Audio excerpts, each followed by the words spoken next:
আজকের এই ভিডিওতে আমি ডিসকাস করব মিলফ্লক্স আই ড্রপের বিষয়ে। মিলফ্লক্স আই ড্রপ একটি অ্যান্টিবায়োটিক চোখের ড্রপ। মিলফ্লক্স আই ড্রপে মক্সিফ্লোক্সাসিন 0.5% ওয়েট বাই ভলিউম থাকে। এটি ফ্লোরোকুইনোলোন গ্রুপের অ্যান্টিবায়োটিক। ইউজেস: নাম্বার 1, কনজাংটিভাইটিস, যাকে আমরা চোখ ওঠা বলি, এই ক্ষেত্রে মিলফ্লক্স আই ড্রপ ব্যবহার করা হয়। নাম্বার 2, চোখে পুজ পড়া। নাম্বার 3, চোখ লাল হওয়া ও চোখে জ্বালা। Number 4, I infection. নাম্বার 5, ডক্টরের পরামর্শে চোখের অপারেশনের পরে চোখে যাতে কোনো ধরনের ইনফেকশন না হয় তার জন্য মিলফ্লক্স আই ড্রপ দিতে পারে। নোট: ভাইরাল বা অ্যালার্জিজনিত চোখের সমস্যায় এটি কাজ করে না। ওয়ার্কিং মেকানিজম: মিলফ্লক্স আই ড্রপে মক্সিফ্লোক্সাসিন থাকে, আর মক্সিফ্লোক্সাসিন হচ্ছে একটি অ্যান্টিবায়োটিক।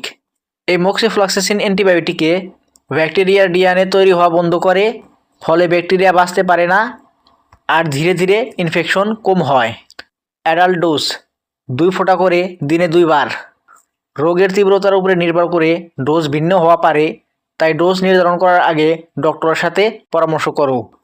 সতর্কতা: কন্ট্যাক্ট লেন্স ব্যবহার করলে ড্রপ দেওয়ার আগে খুলে ফেলো। ড্রপারের মুখ চোখে বা হাতে লাগাবে না। অন্য কারো সাথে ড্রপার শেয়ার করবে না। ডক্টরের পরামর্শ ছাড়া দীর্ঘদিন ব্যবহার করা যাবে না। এই ড্রপটি 5 থেকে 7 দিনের বেশি ব্যবহার করা নিষেধ, আর ব্যবহার করলেও ডক্টরের পরামর্শ অনুযায়ী ব্যবহার করা যেতে পারে। ডক্টরের পরামর্শ ছাড়া দীর্ঘদিন ব্যবহার করা নিষেধ। ড্রপ খোলার 4 সপ্তাহ পর ব্যবহার করা নিষেধ।